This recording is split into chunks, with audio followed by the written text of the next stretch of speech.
Thank you, Mr. Strachan. In our next presentation, our speaker will be sharing insights on how tourism policies are evolving towards a more inclusive and accessible society. Please welcome Technical Coordinator, Ethics, Culture, and Social Responsibility Department, UNWTO Specialist in Accessible Tourism from Spain, Mr. Igor Stefanovic. Sabah al-khair, good morning. Thank you so much for this invitation again. And I wanted to thank especially to the Dubai authorities and Mr. Hassan for inviting us again, UNWTO, to participate in this conference. So you had a chance to see me yesterday on the stage when I moderated a panel.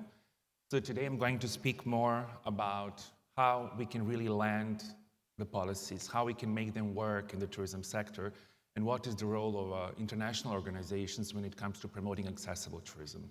Because sometimes we kind of idealize the world and we always think that solutions can be produced in a matter of a second, but things take time and we all have our own mandates.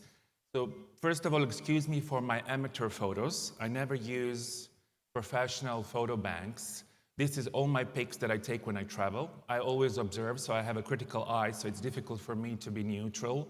And whenever I travel, I always spot things that call my attention, that I think that could be good solutions, or things that just don't work and somebody thought they would. So this is just a random beach in a neighborhood close to Barcelona, and I just said, wow, this is a perfect place. No tourist area. It's just a residence area of a former industrial city, 15 kilometers from Barcelona downtown, pure working class place. So you can just see how it's created for everybody.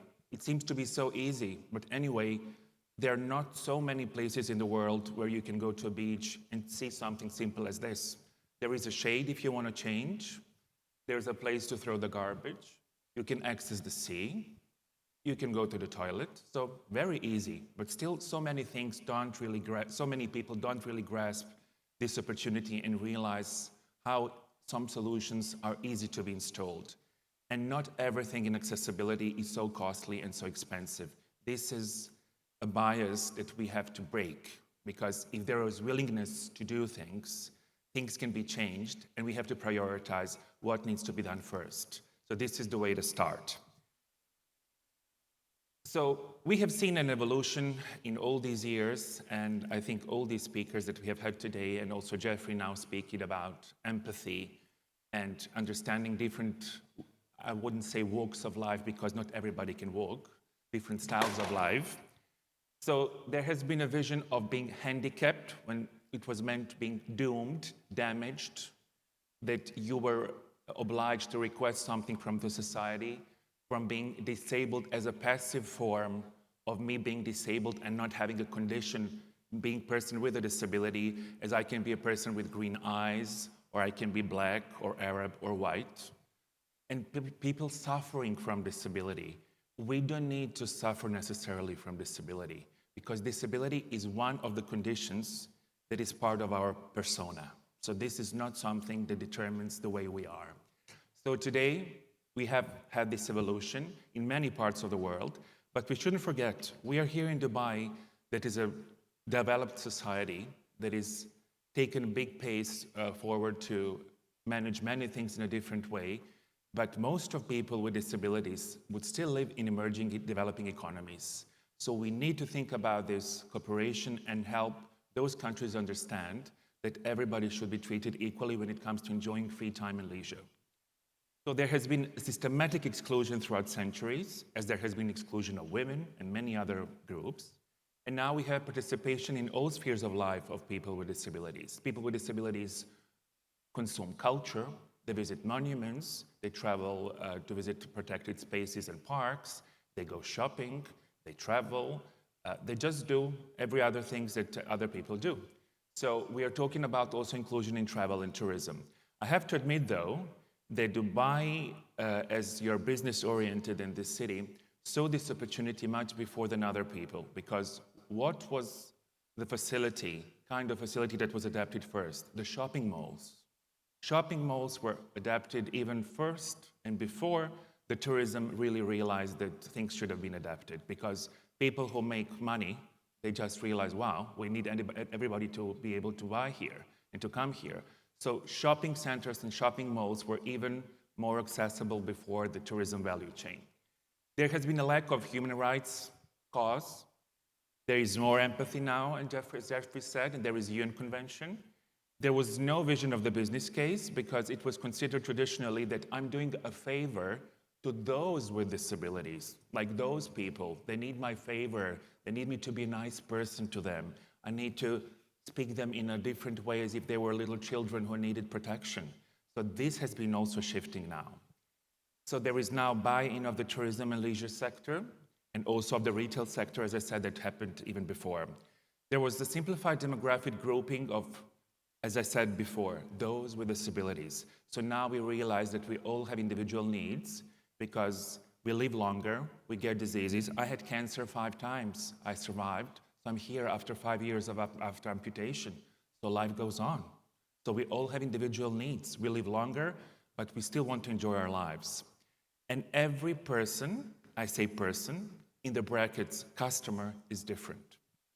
Why am I saying this? I took this photo when I was at the exhibit of the Berlin Wall, and it was just putting the statistics of how many people escaped from the east to the west.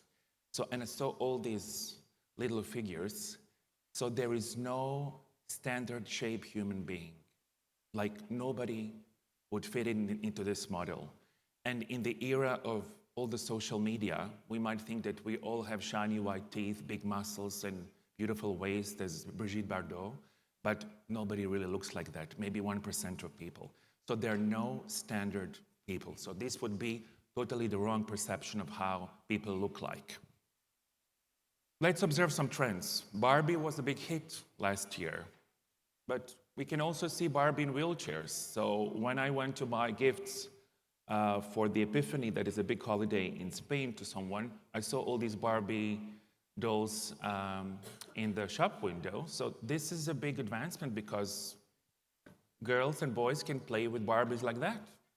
There are old people who are 90 years old who can stay living in their villages because of the quality of life, but also thanks to disability, because as you can tell, the stairs in this old medieval city in Spain have been repaired so people could live there. So they wouldn't go at the age of 75 to a residence home and finish their days there. Why would they have to live in an institution like that?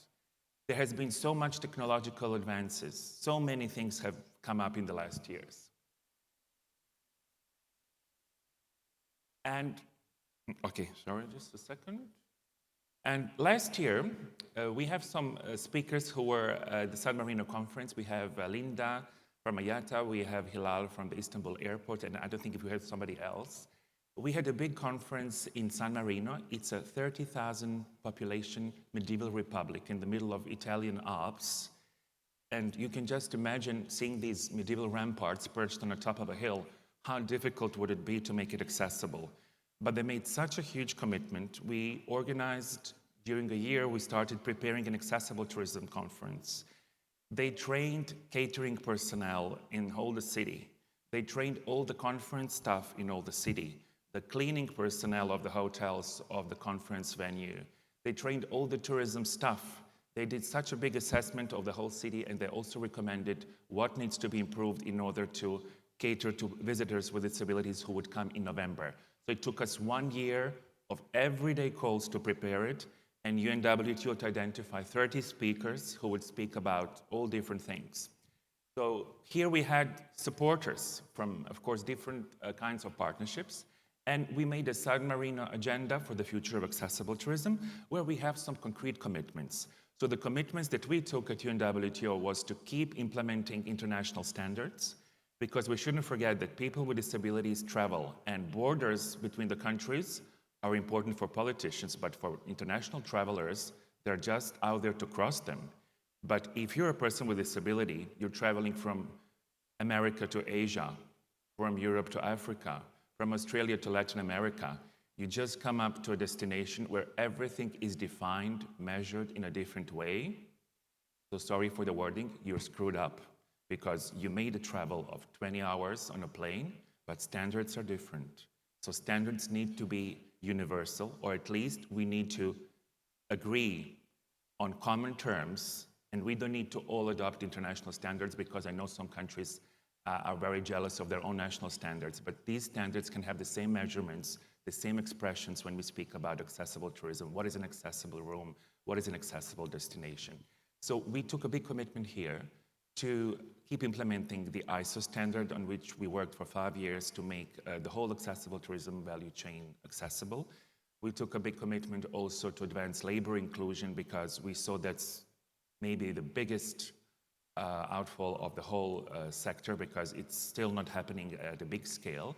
And we need to help countries to develop tourism policies that promote accessibility. So what can public administrations do? So I already spoke last year. So public administrations can be at the local level, that they're normally in charge of promotion, of product development, their regulatory instruments. But at the national level, there needs to be legislation, but legislation needs to be translated into standards, into concrete tools that need to be followed up. There needs to be some return on investment measurement. There needs to be some follow-up of what everything has been done. So we need to see what kind of improvements need to be made. So, for example, we needed government partners here. So, for example, Turismo de Portugal, that is now maybe at the national level the most advanced European ministry when it comes to accessible tourism policy, because it's a country that is quite centralized. So what did they do? For example, if you want to apply for investment and subsidizes from the public sector in Portugal, you're a private company. If you don't showcase that you have incorporated accessibility into your product portfolio and your infrastructure, you don't get the money from the government. So you have to manage on your own. So this is a good condition. For example, they translated the international standard into Portuguese, and now they're about to make it a national legislation. This is the way the standards can become binding. So people are normally afraid of standards, thinking, oh, now I'm obliged to implement that. No, but countries can decide to translate international standards, implement them at their own national level, and make it national and binding legislation. So this is the way to oblige everybody to work towards the same direction. When it comes to businesses, there are so many things that businesses can do, but they also need to speak and talk and work with the public sector. For example, there is strategic leadership and management. We mentioned yesterday that you need a leader that stands up for accessibility, but not because it's a nice thing to do to those with disabilities, because these people believe and they buy in the cause of accessibility, because they also understand that they will be in the same situation sooner or later, or their families. We also have to think about accessibility assessment. So normally people ask, I have nothing, I want to do this, where do I start from? Well, first of all, assess what you have, set the priorities, how can you invest gradually, and train the people. But not only those at the front line. You need to train the managers. You need to train the people who serve food, who clean the rooms, because otherwise the message won't get to the customers. And of course, there's a big issue with meetings and conference venues. So for example, here we are in an accessible tourism conference. There are so many things to think about spaces between the tables, about captioning, about sign language. So many different things that we need to think when we are organizing accessible MICE. But accessible MICE is also a huge business opportunity. So we should think about all these details. When it comes to cultural tourism, normally when we speak about tourism, I know Dubai has a very big pride in its shopping sector and commercial activities. But when you come to a destination, normally the basis of your motivation is either a nature or a culture that you want to enjoy. Because climate is part of the nature, sea, beaches, you have monuments. You want to see how local people eat, how local people mingle, how do they dress. I was sitting yesterday in a bar and I was just looking at young Emiratis and I wanted to see how they dress, what kind of sneakers they wear, what kind of relation they have between themselves, how they mingle. So this is all about cultural nature. So when it comes to culture, we've identified with the International Committee of Monuments and Sites, ICOMOS, and we hope to be able to work with UNESCO in the future, because UNESCO also wants to work on World Heritage sites being more accessible. We have identified 3 key areas that need more accessibility. That's heritage monuments and historic areas. museums and exhibit spaces, and cultural events that have kind of a more intangible component because they're not always in the same, let's say, built environment. They can be rotating and they can be also held in a different setting. So what's the messaging here? We need to innovate in interpretation because, of course, because of conservation criteria, not everything can be made accessible. For example, when I had 2 legs, I visited Angkor Wat. I went to the highest tower. That was my life dream come true. But I would go again to Angkor Wat, but in Cambodia, but I wouldn't be able to climb all those stairs because I would probably fall down and die, so it's not worth it. But if there are virtual solutions, if there is technology that can approach in a sensory way, through smells, through fragrances, through sounds, different monuments and different spaces to people with disabilities who cannot physically or in any other sensory way access or visit a space on their bucket list, on their wish list, in their destination, there are always ways to do this. Because if we say, no, nothing can be done here, it's not accessible. So this is never an answer. There are always solutions. You don't need to break the stone, but you can facilitate maybe other illustrative solutions. And we have to pay attention to materials, because very often we make accessible ramps, but they're slippery.